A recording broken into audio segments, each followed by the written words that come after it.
Voilà, donc bonjour à tous et à toutes, on commence notre groupe Rai et aujourd'hui le sujet bien sûr est un sujet un petit peu très philosophique.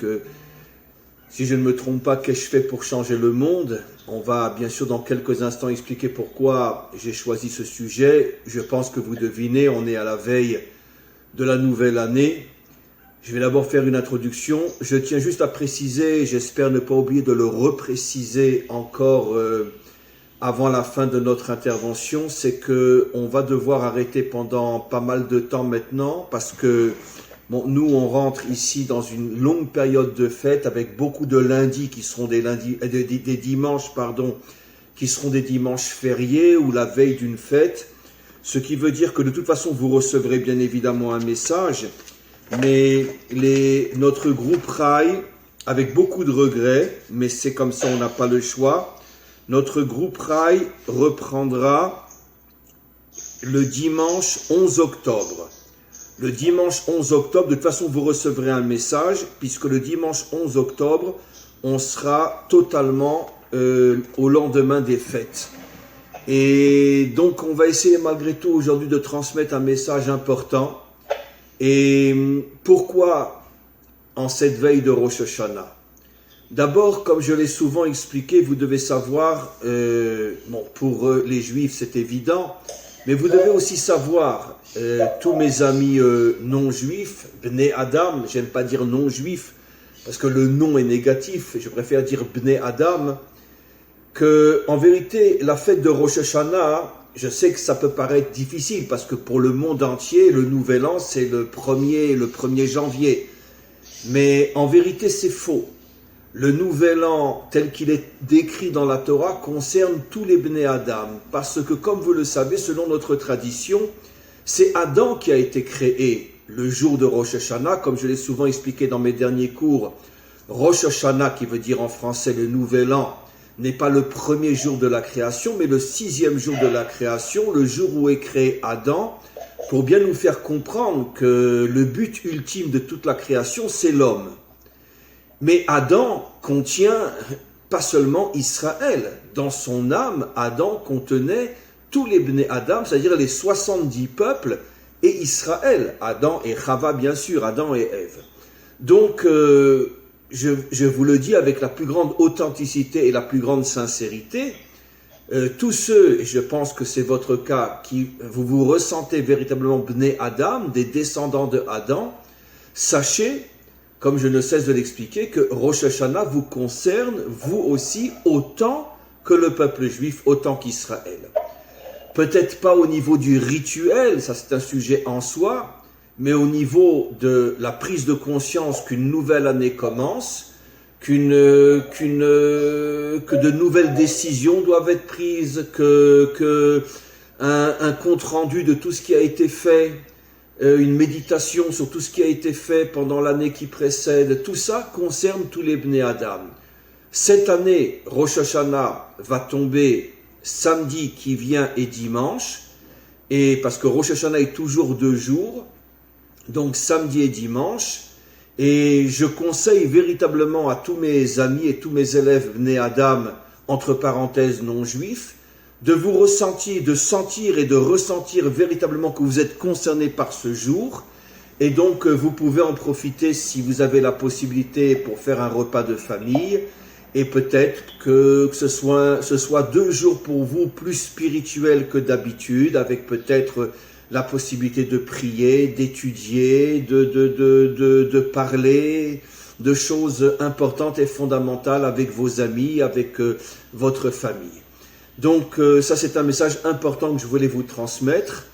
Et maintenant je reviens donc sur le sujet. Le sujet c'est qu'est-ce que j'ai fait pour changer le monde? Bien évidemment, pourquoi ce sujet? Parce que c'est la réflexion profonde que chacun d'entre nous doit se poser, la question profonde que chacun doit se poser en cette fin d'année. Qu'est-ce que j'ai fait cette année? Et cette question, je devais me la poser aussi l'an dernier. Donc en vérité, c'est une question qui concerne... Pardon? C'est une question qui concerne... Mes amis, éteignez votre micro. C'est une question qui concerne ma vie en général, et une question qui doit revenir à la veille de chaque nouvelle année. Qu'est-ce que j'ai fait jusqu'à aujourd'hui? Est-ce que véritablement j'ai apporté ma pierre, ma contribution à l'amélioration du monde ou de ma famille ou de ma communauté, chacun à son niveau, comme j'ai souvent expliqué, et prenez-le de la manière la plus authentique possible. On ne nous demande pas d'être ni le Mashiach, ni d'être Moshe, ni d'être David, ni d'être dans d'autres domaines des gens qui ont véritablement fait avancer les choses. On n'a pas tous ce niveau. Mais malgré tout, si on existe, c'est que forcément le maître du monde attend quelque chose de nous. Même si un arrive à avancer de plusieurs mètres et un autre de 1 mètre et un autre de 50 centimètres et d'autres quelques centimètres et voire même quelques millimètres, si j'ai été créé et si ma mission c'est de faire avancer les choses de quelques millimètres, je dois le faire aussi.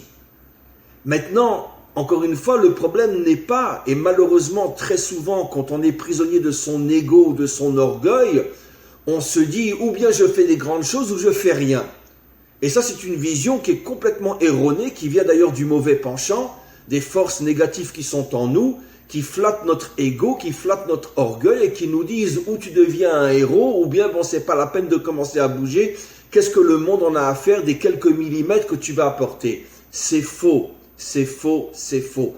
Parce que moi dans cette vie j'apporte quelques millimètres, mais comme vous le savez, notre tradition parle, et je pense que n'importe qui a un minimum de bon sens comprend que l'âme ne vient pas qu'une fois dans ce monde, l'âme revient des dizaines de fois dans ce monde, aujourd'hui dans le corps que je connais, demain dans un autre corps, etc. Et donc même si dans cette tranche de vie je n'ai avancé que de quelques millimètres, peut-être dans une autre vie j'ai avancé de plusieurs mètres, dans une autre vie peut-être de plusieurs kilomètres, et peut-être que je suis dans ce monde aujourd'hui pour avancer, il me manquait encore quelques millimètres pour terminer ma mission, et je les ai réalisés. Alors évidemment, si je fais le bilan de ma vie et je me dis, bon, qu'est-ce que j'ai fait en 70 ans, 80 ans, j'ai aidé une personne qui était en détresse à retrouver la confiance en elle et à devenir quelqu'un d'extraordinaire. J'ai parlé avec un couple qui était sur le bord du divorce et qui allait se séparer avec 3 ou 4 enfants au milieu. Je suis arrivé à sauver ce couple et finalement ils ont repris plus fort que jamais. C'est aujourd'hui une famille exemplaire. Oui, mais c'est la seule chose que j'ai fait pendant 80 années, donc j'ai pas de quoi être fier. Non, non, non.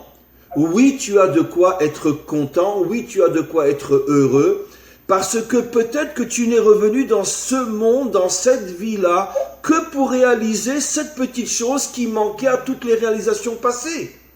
Évidemment que si notre âme ne descendait qu'une seule fois dans ce monde, et sur 100 ans de vie, j'ai sauvé une famille, bon c'est très bien, mais qu'est-ce que j'ai fait pendant les milliers d'autres jours et les centaines de milliers d'autres heures? Qu'est-ce que j'ai fait? Mais si je comprends qu'en vérité que chaque vie n'est que le complément d'une vie antérieure, et que c'est la même âme, donc moi-même au niveau de mon essence, qui continue à avancer, peut-être qu'aujourd'hui je ne suis venu que pour réaliser des petites choses qui manquaient à toutes les réalisations passées. Maintenant, encore une fois, je ne dis pas qu'il faut se contenter de faire une chose dans sa vie et c'est fini. Mais il ne faut pas se regarder et voir les choses d'une manière négative. Parce que, quoi qu'il en soit, nous ne connaissons pas l'ensemble de nos vies, nous ne savons absolument pas quel est le projet que le maître du monde nous a imposé, et donc c'est seulement quand on aura la grande image, après la délivrance, quand on verra toutes nos vies, chacun d'entre nous va voir toutes les vies qu'il a vécues et toutes les réalisations qu'il a faites, seulement à ce moment-là, quand on aura la grande image, on pourra faire un bilan sincère et se dire oui, j'ai fait des grandes choses. Parce qu'il y a 100 ans j'ai fait ça, il y a 300 ans j'ai fait ça, il y a 400 ans j'ai fait ça, il y a 100 ans j'ai fait ça, il y a 50 ans j'ai fait ça, il y a 20 ans j'ai fait ça, etc., etc. Donc, on doit attendre la grande image. Maintenant, je voudrais revenir, c'est toujours une forme d'introduction ce que je dis. Encore une fois, je conclus en disant que ne laissons pas le mauvais penchant flatter notre orgueil et nous désespérer de faire quoi que ce soit en se disant si je ne fais pas de grandes choses, alors ça ne sert à rien toutes les petites choses que je peux faire, c'est faux, c'est faux, c'est faux, c'est faux. Encore une fois, je sais que je me répète, même une chose minuscule, attachée à tout ce que j'ai déjà réalisé dans d'autres vies, ça prend une tournure complètement différente. Le problème, c'est que moi, je ne sais pas ce que j'ai réalisé dans les autres vies, et je ne me concentre uniquement sur les petites choses d'aujourd'hui. Je veux maintenant vous donner quelques exemples bibliques pour que vous compreniez et qu'on comprenne ensemble, parce que chaque cours que je le donne aussi pour moi, je me renforce en parlant pour comprendre plus profondément les choses. Et on va commencer par Abraham. Regardez, Abraham, jusqu'à l'âge de 75 ans, la Torah n'en parle pas. Je parle de la Torah écrite. On a des commentaires oraux, mais au niveau de la Torah écrite, jusqu'à l'âge de 75 ans, la Torah n'en parle pas. À 75 ans, Hachem s'adresse à lui, il lui dit « Lech lecha » va vers toi ou va vers la terre que je t'indiquerai, je ferai de toi, je te bénirai, toutes les nations seront bénies par toi, regardez les versets, toutes les familles de la terre seront bénies par toi, je sortirai de toi un grand peuple et tu seras une bénédiction pour tous les peuples. Bon, c'est des promesses quand même extraordinaires. Je vous pose une question simple, mes amis. Abraham a-t-il vu ne serait-ce que le commencement du commencement de toutes ces promesses dans sa vie? Abraham a vécu jusqu'à l'âge de 175 ans. 175 ans. Qu'est-ce qu'il a vu comme réalisation dans sa vie? Eh bien, il a vu la naissance de Yitzhak, né, il est vrai, d'une manière miraculeuse, car lui avait déjà 100 ans, Sarah avait déjà 90 ans, et selon notre tradition, Sarah avait un grand problème, elle était née sans matrice. Elle n'avait pas dans son corps l'endroit pour enfanter. Donc il y a eu effectivement un miracle, même sans l'histoire de la matrice qu'elle n'avait pas, rien que l'âge prouve que c'était déjà un miracle, puisque jusqu'à ce moment-là, ils s'étaient sans doute unis des centaines de fois, et ils n'avaient pas été capables de mettre un enfant au monde jusqu'à ce que vienne la promesse d'Hachem qui leur promet un enfant et né Yitzhak. Très bien. Mais Abraham a vu que toutes les familles de la terre étaient bénies par lui. Abraham a été reconnu par toutes les familles de la terre au point de devenir la source de la bénédiction, comme l'indique la Torah. Abraham a vu sortir de lui un grand peuple. Non, il a vu un enfant qui est sorti de lui, avec sa véritable épouse qui est Sarah. Il y a eu aussi Ishmaël avec Agar, mais ça, c'est un autre sujet. Mais avec sa véritable épouse, il a mis au monde un enfant. Où est la grande nation? Où est le modèle de bénédiction pour toutes les nations? À l'époque d'Abraham, les nations prenaient Abraham pour modèle. Il avait sans doute quelques milliers d'élèves, mais certainement pas toutes les nations. Alors où est la promesse d'Hachem? Je ne réponds pas encore. Cette promesse, Hachem la redonne à Yitzhak, plus ou moins dans les mêmes mots. Qu'est-ce que Yitzhak a vu dans sa vie? Il a vu sortir de lui, d'accord, Yaakov, mais il a vu sortir de lui aussi Esav. Et il a même connu le petit-fils de Esav qui est Amalek. C'est-à-dire il a vu de ses propres yeux toute une lignée qui sort de son sang, de lui et son épouse, qui va devenir Amalek. Esav, Amalek. Alors c'est vrai, il a fait sortir aussi Yaakov, mais bon, il n'a pas vu Yaakov grandir, il n'a pas vu Yaakov devenir un grand peuple. Au contraire, Yaakov va descendre en Égypte. Prenons le cas de Moshe. Moshe, il est vrai, a réalisé de grandes choses. Il a sorti le peuple d'Égypte, mais lui-même n'est pas rentré en Israël.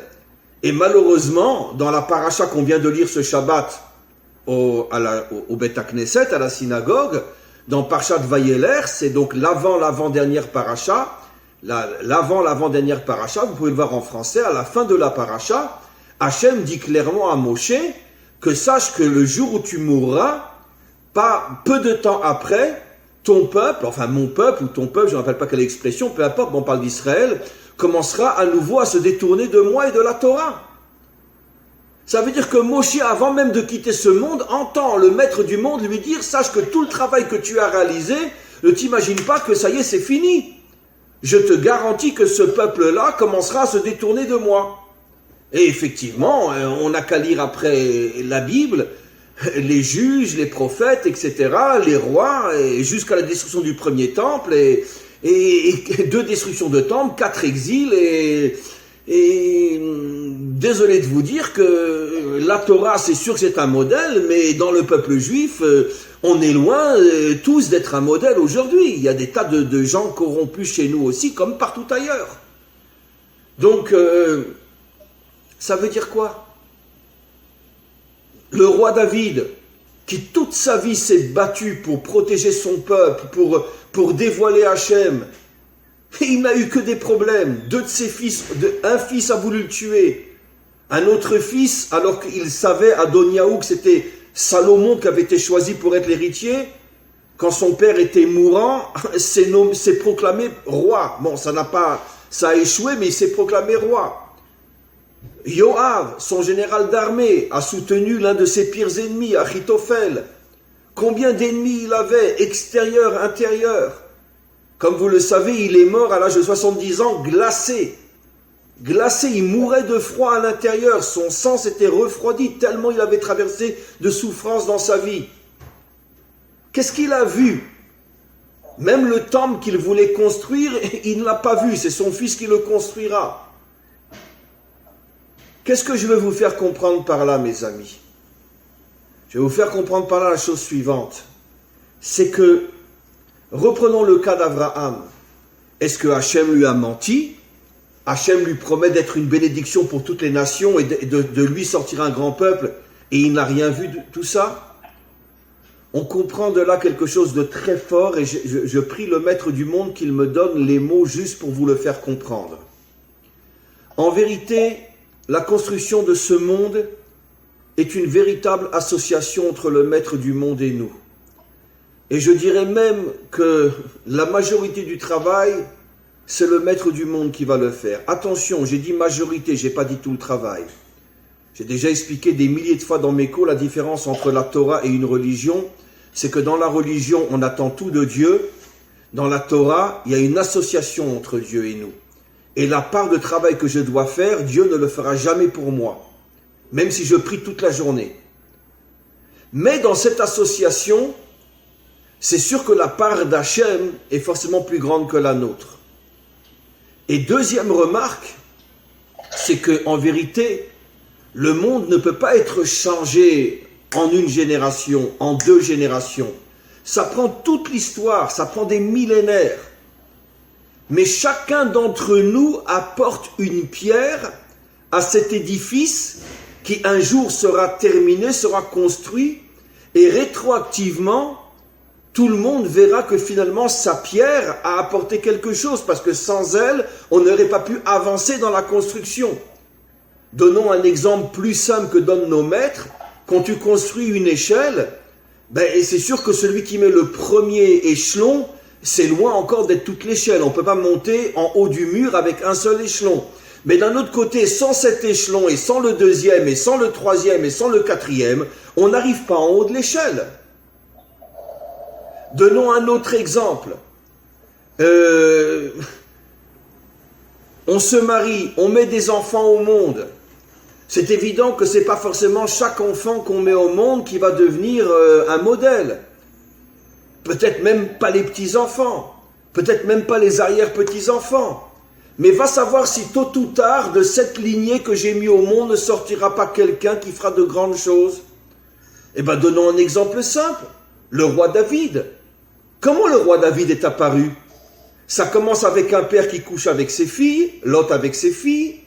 Ça passe par une femme, Ruth, qui était une Moabite. Comme vous le savez, les Moabites sont le peuple le plus repoussé dans la Torah. Et pourtant, Ruth va devenir la mère de David, donc la mère du Mashiach. Du côté des hommes, Yehuda, qui va avec sa belle-fille en pensant que c'était une prostituée.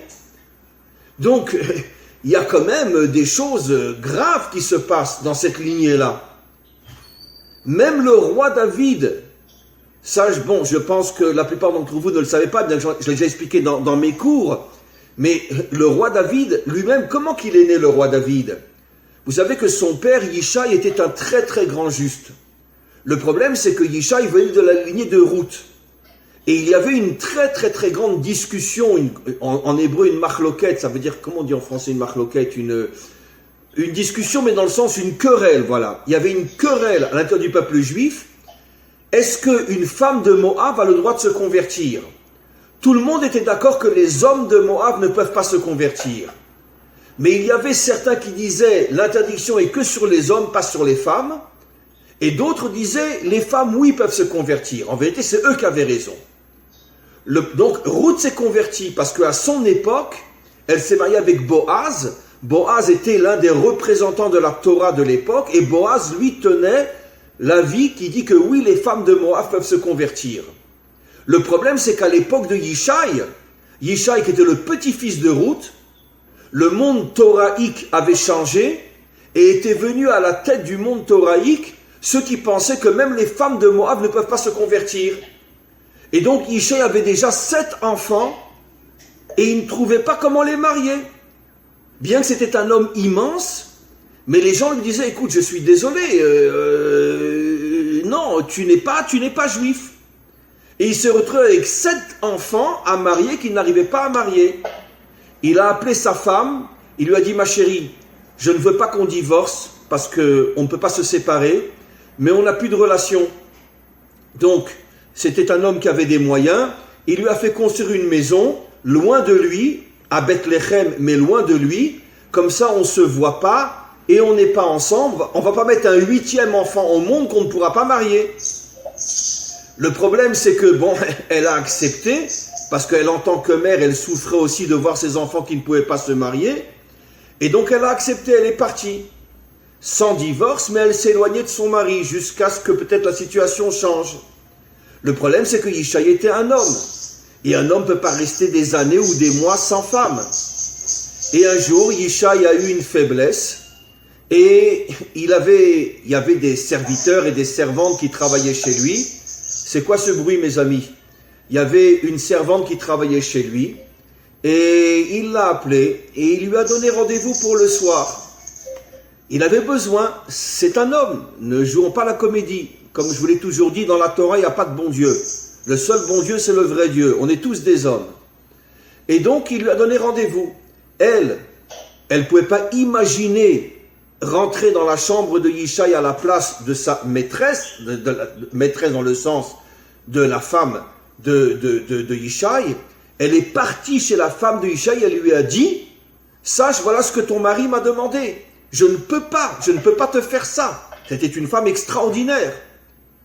Eh bien, la femme de Yishai s'est déguisée, elle est venue à la place de la servante. Comme vous le savez, dans notre tradition, l'union entre un homme et une femme au niveau de ceux qui sont très spirituels se fait dans le noir absolu. Donc quand elle est rentrée, il n'y avait pas de lumière, il n'y avait rien, il n'a pas vu que c'était sa femme. Ils se sont unis, elle est tombée enceinte de David.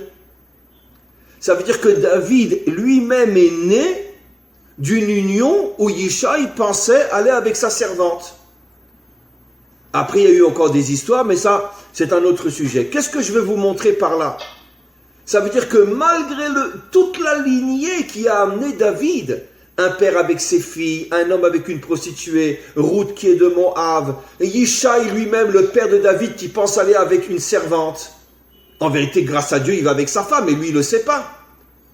Et comme ça naît David. Qu'est-ce qu'on comprend, mes amis, de là? On comprend que le bien passe par un processus qui est lent. Mais d'un autre côté, je vais dire quelque chose d'horrible, mes amis.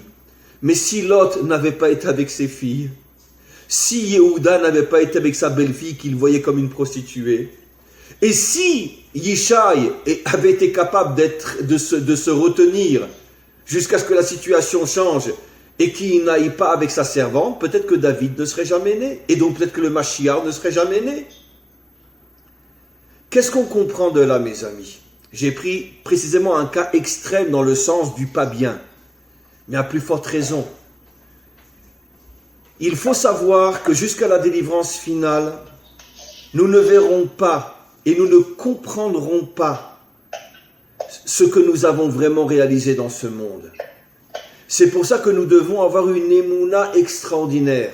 La émouna, traduction en français, j'aime pas la traduction parce qu'elle est pas bonne, mais la foi. Bon, j'ai dit un gros mot, excusez-moi. La émouna, je préfère dire la émouna. La émouna, ça veut dire une confiance. On doit avoir une confiance absolue dans le Maître du monde, que chacune de nos bonnes actions, même si nous ne voyons pas le résultat, même si le résultat de cette bonne action prendra peut-être des siècles pour aboutir à ce que cette bonne action a amené. Mais un jour, au moment de la délivrance, quand nous allons tous revenir, nous verrons que chaque pierre que nous avons apportée dans chacune de nos vies a permis la construction de la délivrance et de la maison extraordinaire dans laquelle toute l'humanité se retrouvera comme une famille. C'est pour ça d'ailleurs que quand Hachem dit à Abraham, tout sera une bénédiction pour toutes les familles de la terre et non pour tous les peuples de la terre. Parce que Hachem a fait allusion à Abraham de ce qui se passera au moment de la délivrance, où tous les peuples seront comme des familles. Vous imaginez aujourd'hui les Iraniens, l'Arabie Saoudite, les Syriens, les Israéliens, les Chinois, les Coréens, les Américains, tous la même famille. Vous imaginez ça aujourd'hui? C'est ça l'allusion dans le verset. Un jour, les peuples seront comme une famille, seront bénis par toi toutes les familles de la terre. Mais c'est sûr qu'Abraham n'a rien vu. Et jusqu'à aujourd'hui, on ne le voit pas. Mais un jour, on le verra. Et c'est pour ça que la qualité essentielle dont nous avons besoin, et c'est ça la réponse à ma question du cours d'aujourd'hui, qu'avons-nous fait pour changer le monde? On a besoin de deux choses. J'agis, même si je ne vois rien, absolument rien, des résultats que j'attendais de mon action. Même si parfois je vois le contraire, j'ai aidé quelqu'un, même pas il me remercie, même pas il est reconnaissant.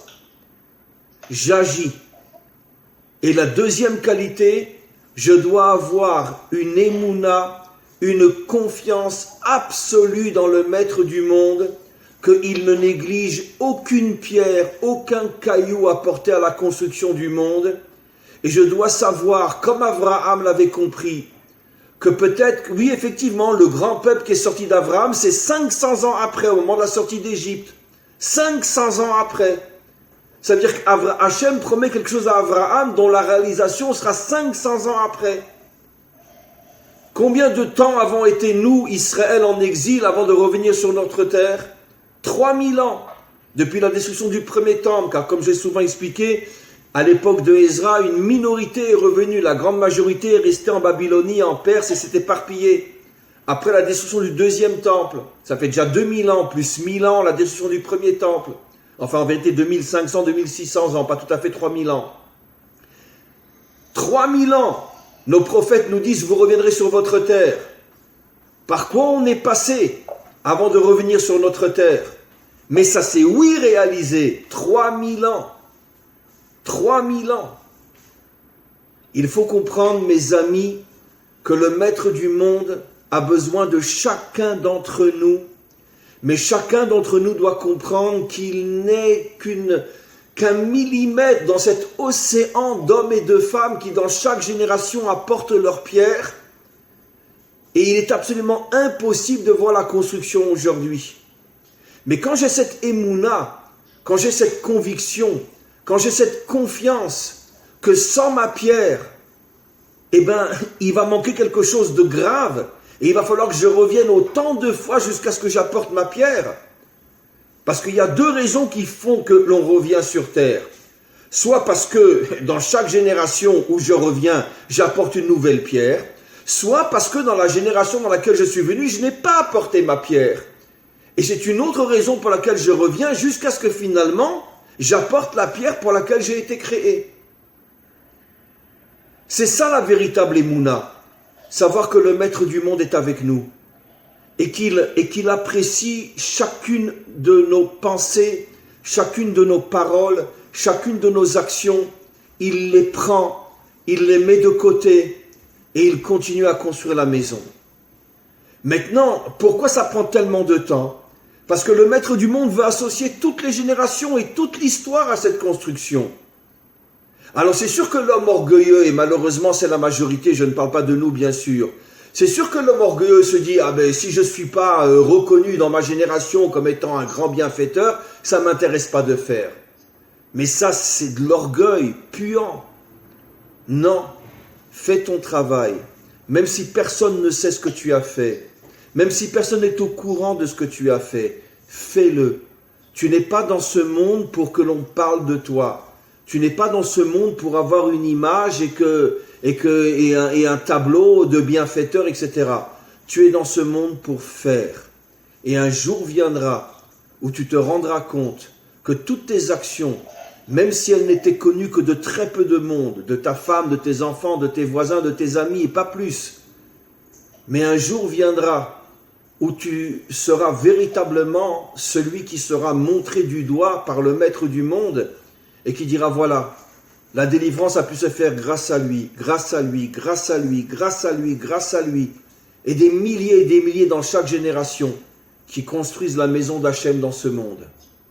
C'est ça en vérité le bilan.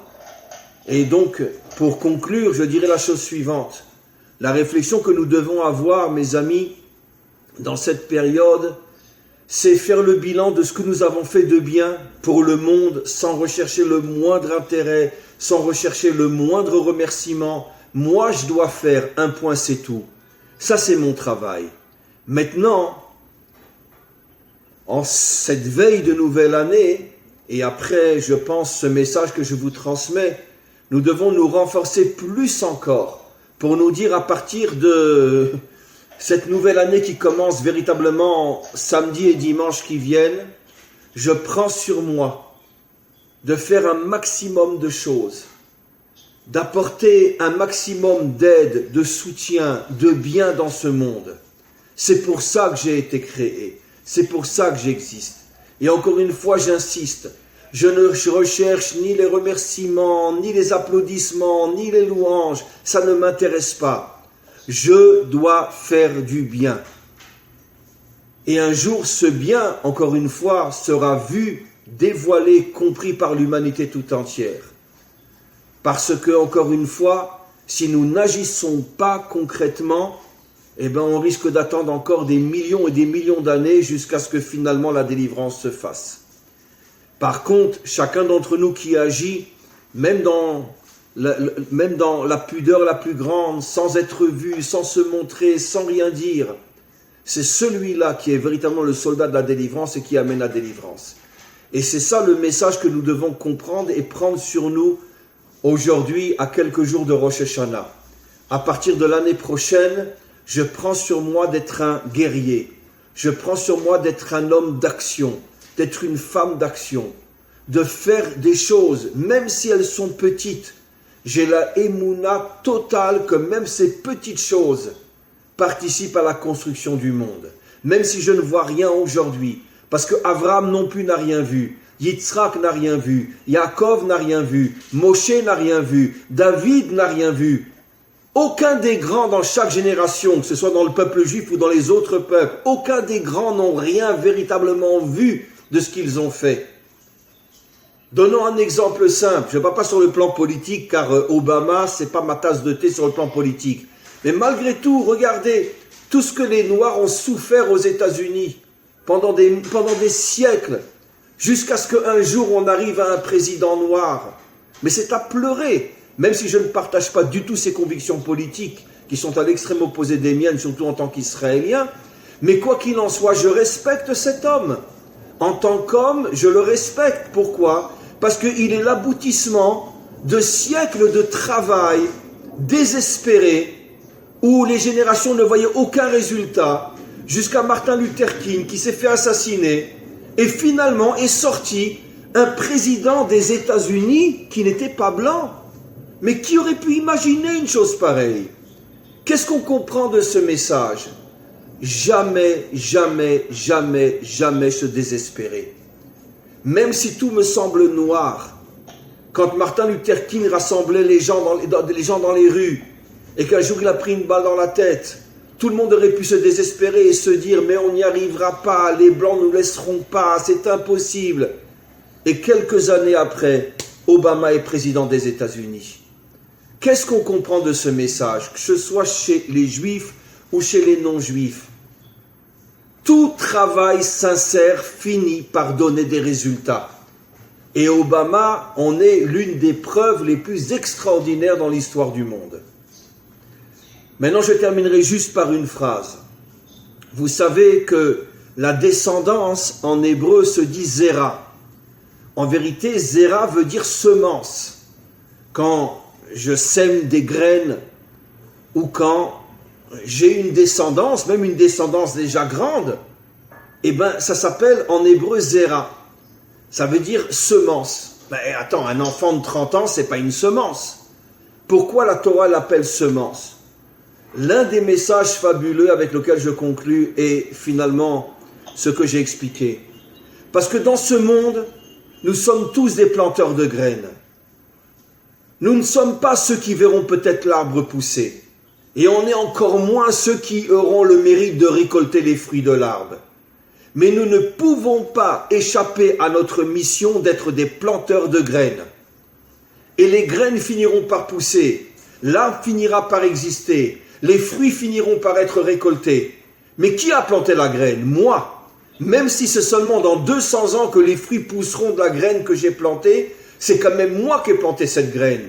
Donc quand un jour on fera le bilan, on n'ira pas remercier celui qui a pris le fruit. On ira remercier celui qui a planté la graine et qui n'a vu aucun résultat visible de son travail. Mais il a planté la graine. Et sans la graine, il n'y aurait pas eu l'arbre, il n'y aurait pas eu les fruits. C'est ça notre mission.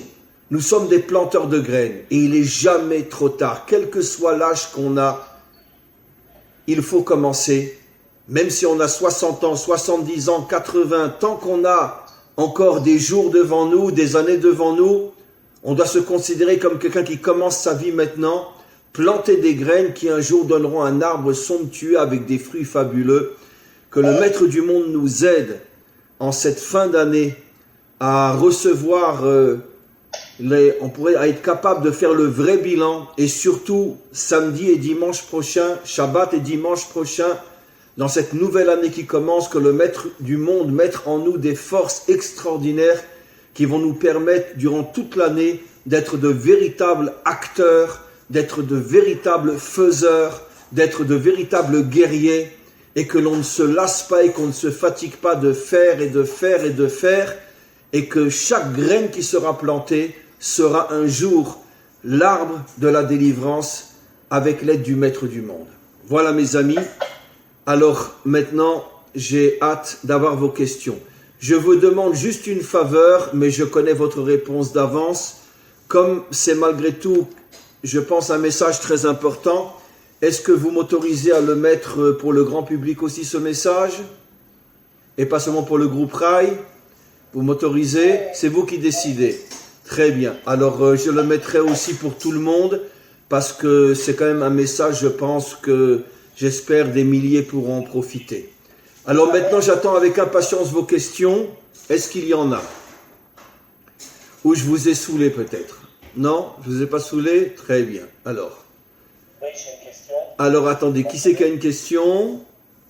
Voilà. Marc. Oui. Alors, juste avant de poser la question, je voulais simplement proposer que dans le groupe Zoom, il y ait au départ la fermeture des micros parce qu'il y a des gens qui ont les micros ouverts, je pense qu'ils ne s'en rendent pas compte. Alors que quand on intègre un groupe Zoom avec le micro fermé dès le départ, il n'y a pas tous ces petits bruits qui peuvent arriver. Absolument. Ouais, je le dis souvent, mais bon, il y en a peut-être qui ne savent pas comment le fermer. Ou ce que je propose, c'est que peut-être il y a des gens qui techniquement ne savent pas comment fermer leur micro, alors peut-être qu'ils demandent à un voisin ou à quelqu'un qui s'y connaît qui leur explique comment on ferme un micro. Voilà. Vous pouvez le faire vous-même, c'est-à-dire que quand on rentre, le micro est fermé. Mais voilà, c'est pas la question que je voulais poser. Je voulais vous demander. Ah, je vous entends plus. Ah, c'est incroyable, je l'entends plus. Oui, ça y est, vous m'entendez là? Voilà, je vous entends, oui. Voilà. La paracha Bereshit, ce n'est pas la première, c'est pas la paracha de Rosh Hashanah. Pourquoi est-ce qu'elle est plusieurs semaines après? Est-ce qu'il y a une raison pour ça? Alors, vous posez une question extraordinaire. Effectivement, nous recommençons la lecture de la Torah à la première paracha, le dernier jour de Sukkot. D'accord? Bon, ce qu'on appelle Simchat Torah. Le dernier jour de Sukkot. Donc, finalement, le dernier jour de toutes les fêtes du mois de Tishrei. Parce que là, on rentre dans une période de fête, c'est pour ça qu'on n'aura plus de groupe Raï. On a Rosh Hashanah, après on a Yom Kippour, et puis après on a Sukkot, qui dure 8 jours. Donc, on passe d'une fête à l'autre jusqu'à pratiquement les 2/3 de ce mois.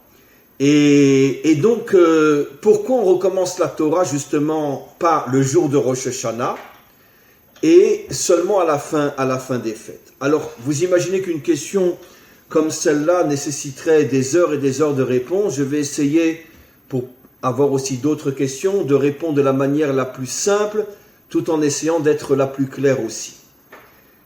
D'abord, comme vous le savez, le jour de Rosh Hashanah n'est pas le premier jour de la création, mais le jour de la création de l'homme. Très bien. Donc, malgré tout, ce n'est pas suffisant comme réponse, parce qu'on aurait pu très bien recommencer la lecture de la Torah au premier jour de l'année. Mais, comme j'ai souvent expliqué dans différents cours, les 3 grandes fêtes de l'année, qu'on appelle Pessah, Pâques en français, jour de la sortie d'Égypte, Shavuot, jour du don de la Torah, Sukkot, la dernière fête du mois de Tishrei, puisqu'on a Rosh Hashanah, Kippour et Sukkot qui dure 8 jours, et on recommence la lecture de la Torah le dernier jour de Sukkot. Et comme on le sait, les 3 fêtes correspondent aux 3 pères. La fête de Pessah est sous le modèle d'Abraham. Ça, je ne peux pas expliquer pourquoi maintenant, parce que ça serait trop long. Mais la fête de Pessah correspond à Abraham. La fête de Shavuot, le don de la Torah, correspond à Yitzhak. Et la fête de Sukkot correspond à Yaakov. Et là, vous allez comprendre, cher ami, pourquoi on recommence la lecture de la Torah seulement après Sukkot, qui correspond à Yaakov. Parce que, comme je l'ai souvent expliqué dans mes cours, Yaakov est la sagesse de l'équilibre entre les contraires. La Sphira, l'attribut divin qu'on appelle dans le Zohar et la Kabbalah, Tiferet. Abraham représente la qualité de la bonté. Mais comme j'ai souvent expliqué, on ne peut pas être que bon dans ce monde. Surtout les Français le savent mieux que dans n'importe quelle langue, puisque le C est à côté du B. Très bien. Donc on ne peut pas être trop bon dans ce monde. Maintenant, Yitzhak représente la rigueur. On ne peut pas être que rigoureux dans ce monde. Il y a des fois où il faut être bon, il faut savoir avoir pitié, et il faut savoir céder et baisser la tête. On ne peut pas être que rigoureux. Donc, chacun représente une qualité qui est nécessaire, mais qui ne peut pas être la seule qualité. Yaakov a le bénéfice d'avoir eu la sagesse de savoir comment gérer ces 2 qualités au bon moment, de la bonne manière et avec la bonne mesure. C'est pour ça que Yaakov, d'après notre tradition, représente l'homme authentique. Celui qui n'est pas prisonnier d'une qualité, d'une idéologie, d'une certaine vision partielle du monde, mais celui qui est capable de retrouver l'unité entre les contraires. Et c'est la raison pour laquelle nous recommençons la Torah uniquement après la fête de Sukkot, pour bien nous faire comprendre que la Torah a été donnée pour faire de nous des hommes équilibrés. C'est-à-dire des hommes qui sont capables de gérer les différences, de gérer les contraires. C'est ça le véritable but de la Torah.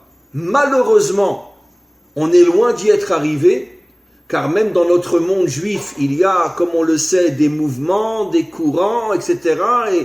Et beaucoup sont enfermés dans leur vision très restreinte du monde, que ce soit sur le plan politique ou même sur le plan religieux, et il n'y a aucune honte à le dire.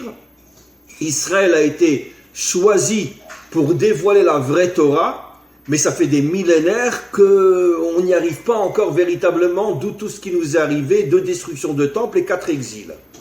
Mais quoi qu'il en soit, c'est la mission d'Israël de dévoiler la vraie Torah, qui est cet équilibre entre les peuples, entre Israël et les nations, entre les caractères, les idéologies, les foi et les convictions différentes, d'arriver à tout réunir et de transformer l'humanité tout entière comme une grande famille où l'homme est différent de la femme, mais malgré tout ils vivent ensemble.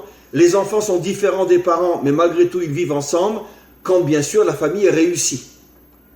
Et donc c'est ça le but de la Torah. C'est pour ça encore une fois que on ne recommence la Torah que après la fête de Sukkot qui correspond à Yaakov, pour nous dire que si tu deviens un homme enfermé dans un système, sache que tu es très très loin de la vraie Torah, et finalement tu as transformé la Torah en religion, comme toutes les religions, où c'est ma religion et pas une autre.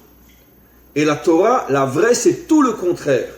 La Torah recherche l'unité dans le monde, l'unité entre les hommes, l'unité entre les peuples, l'unité entre les foi et les idéologies. Ça, c'est la vraie Torah.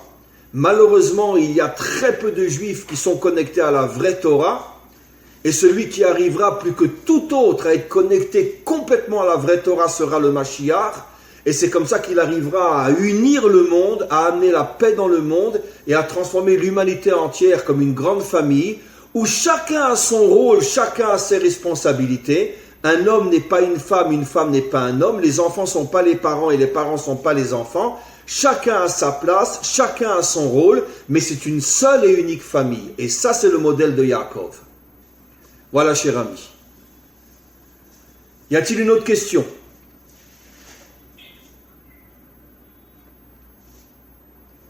Alors, qui c'est qui se jette à l'eau, là?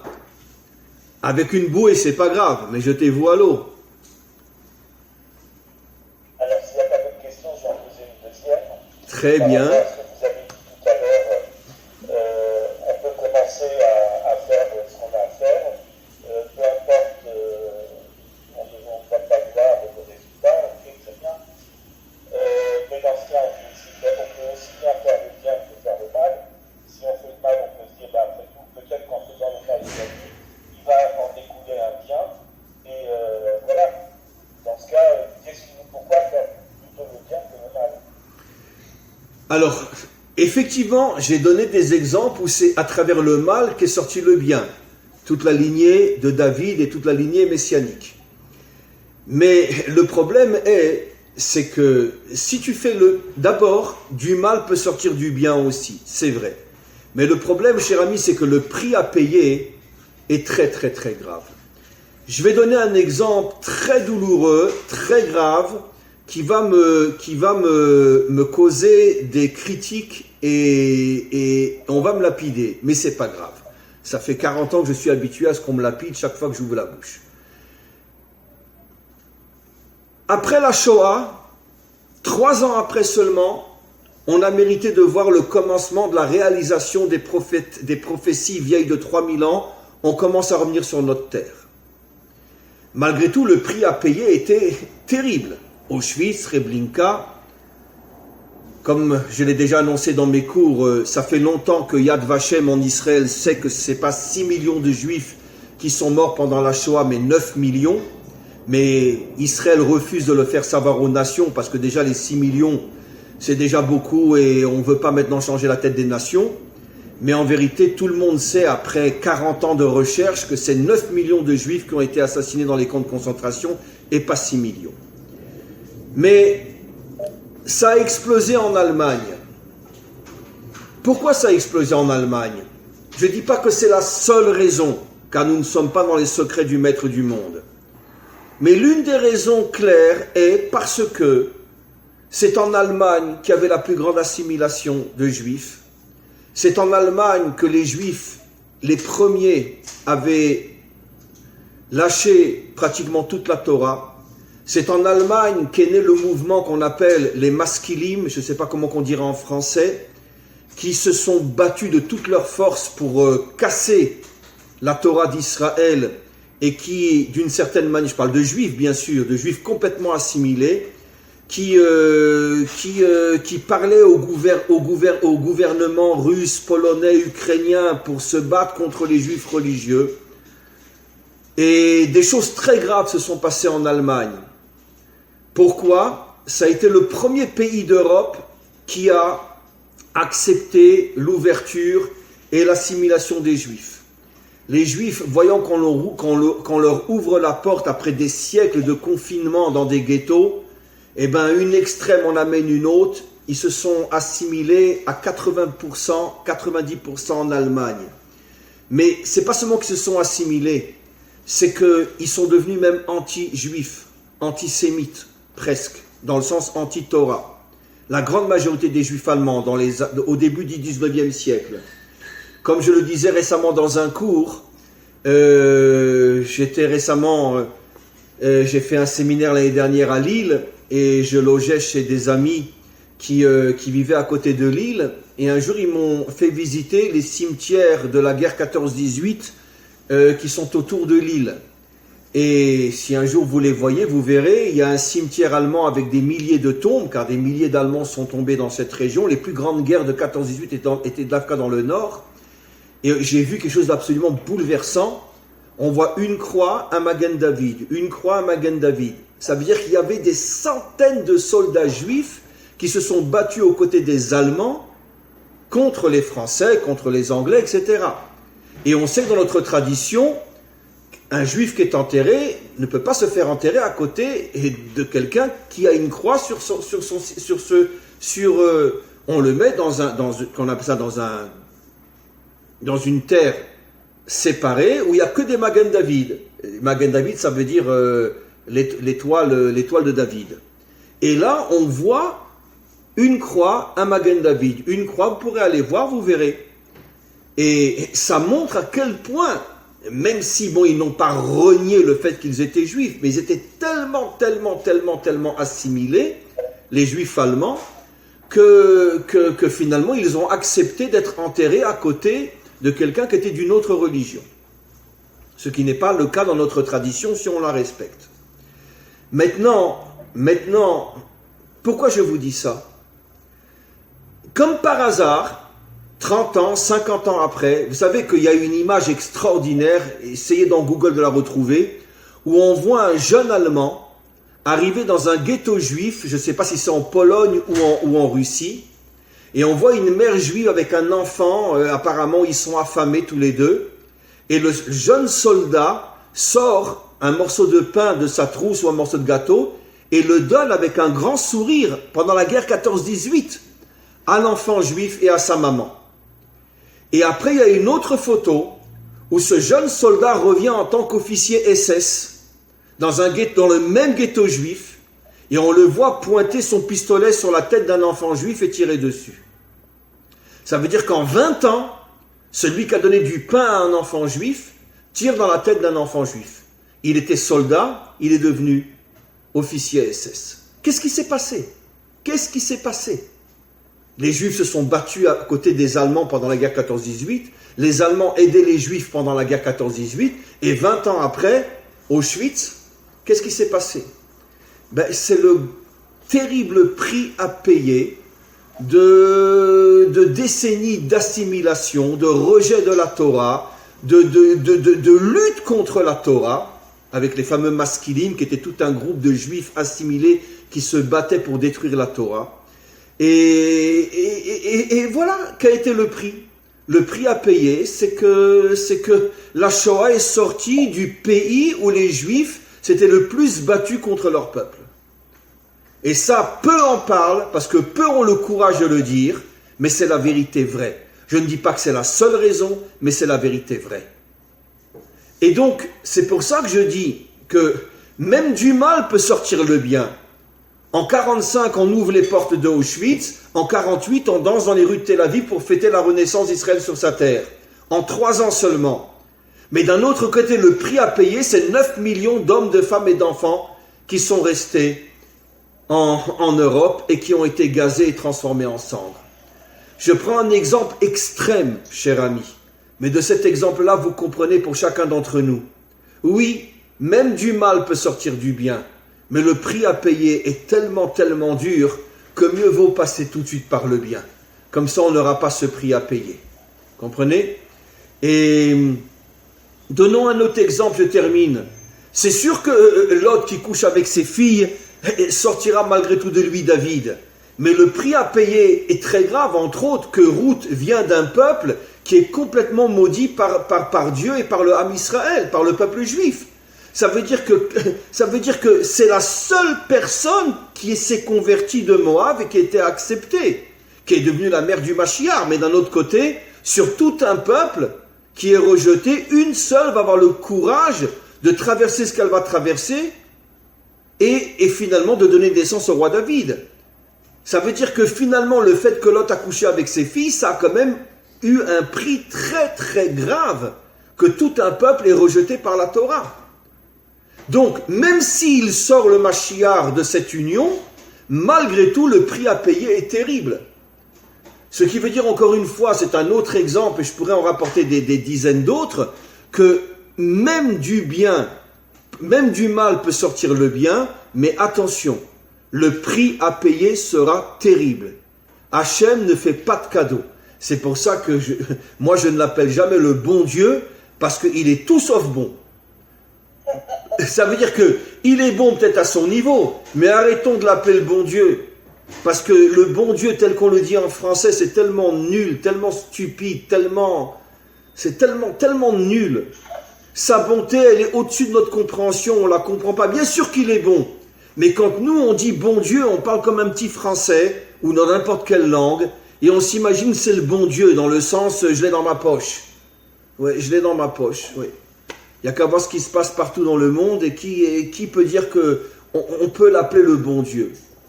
Contentons-nous de l'appeler Dieu, c'est déjà suffisant. Voilà. Alors mes amis, il y a quelques questions écrites. Je vais essayer, de Béni. Adam Arishon a vu que David Améler ne devrait pas vivre, et il lui a donné 70 ans de sa vie. Oui. Par exemple, et c'est une très très bonne illustration de ce que je dis, d'après notre tradition, Adam aurait dû vivre jusqu'à l'âge de 1000 ans.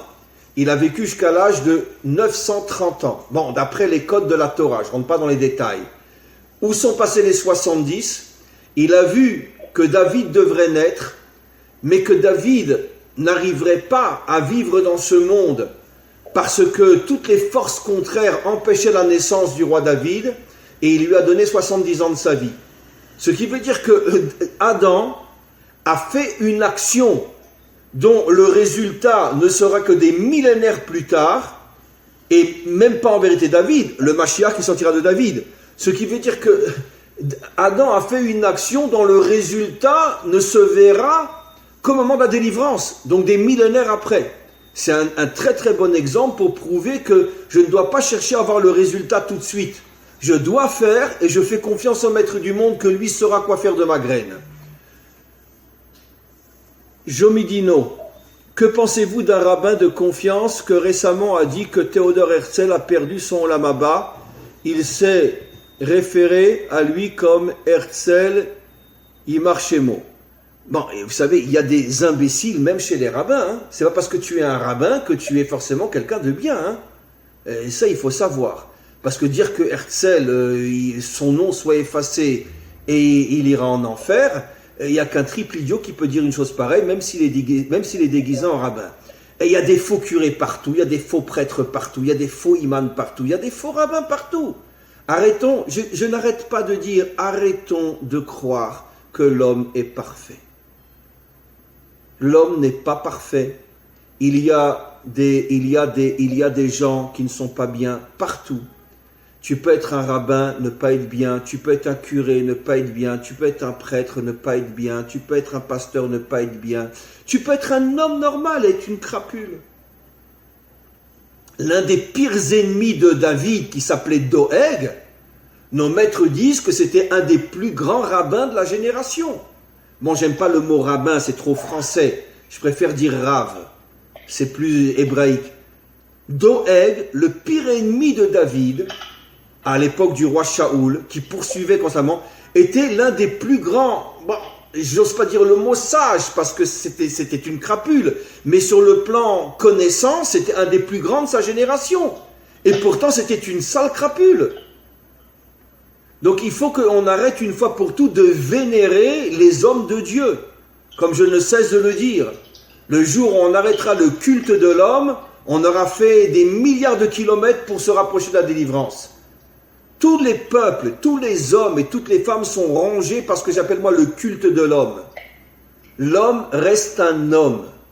Et on n'a pas le droit de vénérer un homme. Et on doit savoir que même si c'est un rabbin, même si c'est un prêtre, même si c'est ci, même si c'est ça, tu ne sais pas ce qu'il y a derrière. Donc pour revenir à ce que vous dites, tout celui qui dit du mal de Théodore Herzl à mes yeux, n'est qu'un voyou, même si c'est un rabbin. On continue. Le cours de la semaine dernière, on ne peut pas le visionner sur le site. Si, je l'ai mis sur le site pour le groupe Rai uniquement.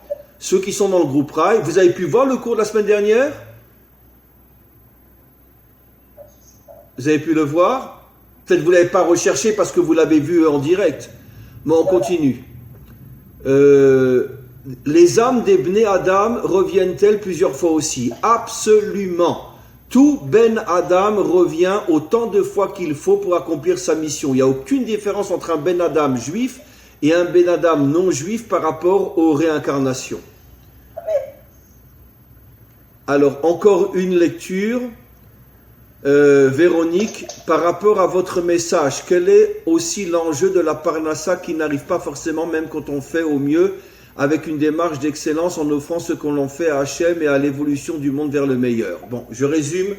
Il y a des gens qui ont des problèmes sur le plan matériel et pourtant ce sont des gens qui essayent de faire du bien et de bonnes choses et ils ne s'en sortent pas sur le plan matériel. Mes amis, il faut savoir qu'on n'est pas dans ce monde pour s'amuser. Nos maîtres disent en plaisantant, parce que c'est pratiquement impossible à trouver, que supposons un homme, pendant 30 jours, disent nos maîtres, n'ait pas le moindre souci, n'ait pas la moindre difficulté, nos maîtres disent c'est sûr qu'il finit en enfer. Mais attends, s'il n'a pas la moindre épreuve, pas la moindre difficulté, donc c'est un homme bien. Nos maîtres disent exactement le contraire. On est sur terre pour être éprouvé, pour être ballotté, et c'est pour ça qu'on est sur terre. Pourquoi? Parce que le maître du monde veut tester notre force, veut tester notre émouna, notre foi, veut tester notre conviction, veut tester notre volonté. Et un homme qui n'est pas éprouvé, un homme qui ne traverse pas des épreuves, comment il va pouvoir dévoiler sa conviction, son caractère, sa volonté, sa force, son esprit guerrier, sa détermination, son optimisme, sa volonté de gagner? Comment qu'il va le dévoiler s'il n'est pas face à des difficultés? Donc un homme authentique est forcément face à des difficultés. Et pas seulement une fois dans sa vie, des dizaines de fois dans sa vie. Parfois, c'est qu'on ne réussit pas sur le plan professionnel. Des fois, malheureusement, une maladie. Des fois, d'autres malheurs qui peuvent arriver. Mais ces difficultés sont la preuve que le maître du monde veut nous construire. Parce que quelqu'un qui n'a pas de difficulté dans sa vie, c'est la preuve que le maître du monde l'a abandonné. Parce qu'il ne vaut rien. C'est pratiquement impossible à trouver, mais supposons sur le plan théorique. Donc chacun d'entre nous qui a des manques et des difficultés, c'est la preuve qu'il est éprouvé, et s'il tient bon, s'il a cette volonté de ne pas s'écrouler, finalement tout se transformera en bien. Voilà mes amis, il y a effectivement beaucoup de questions écrites. Ça m'est un petit peu difficile de tout lire parce qu'il est déjà très tard.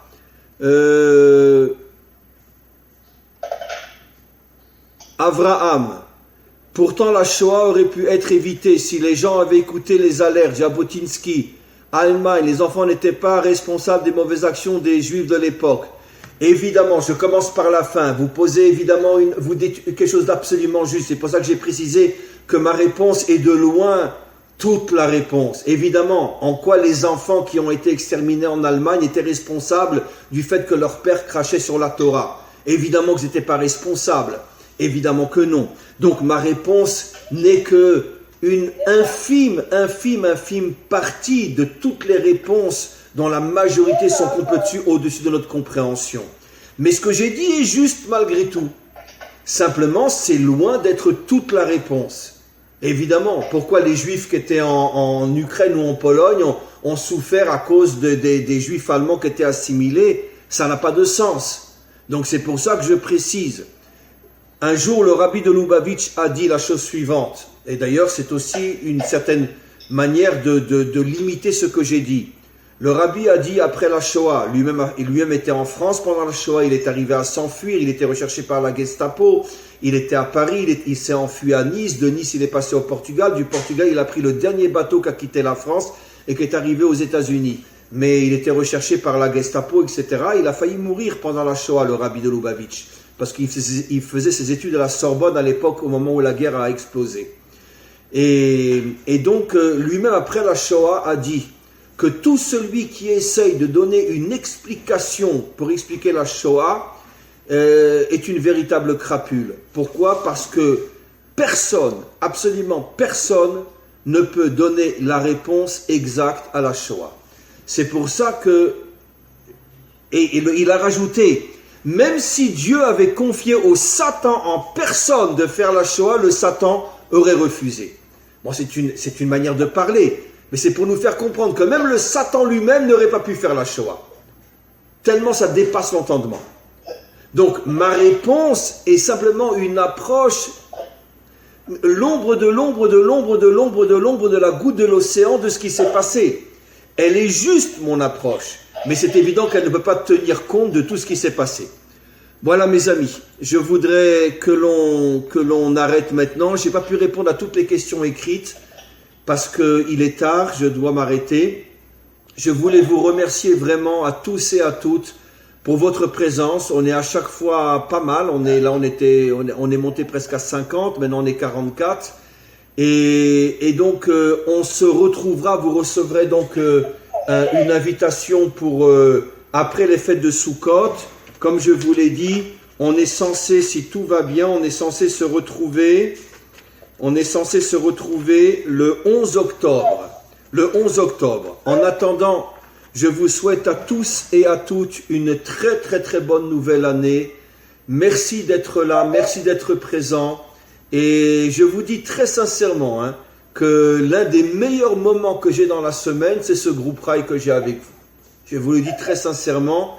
Le fait de vous voir, même si vous ne posez pas toujours des questions, le fait de vous voir, le fait de voir tous ces beaux visages et tous ces... Vraiment, vous me donnez beaucoup de force, beaucoup de joie. Et je souhaite qu'on continue encore pendant des millénaires ensemble, parce que c'est pas que dans ce monde, c'est dans l'autre aussi.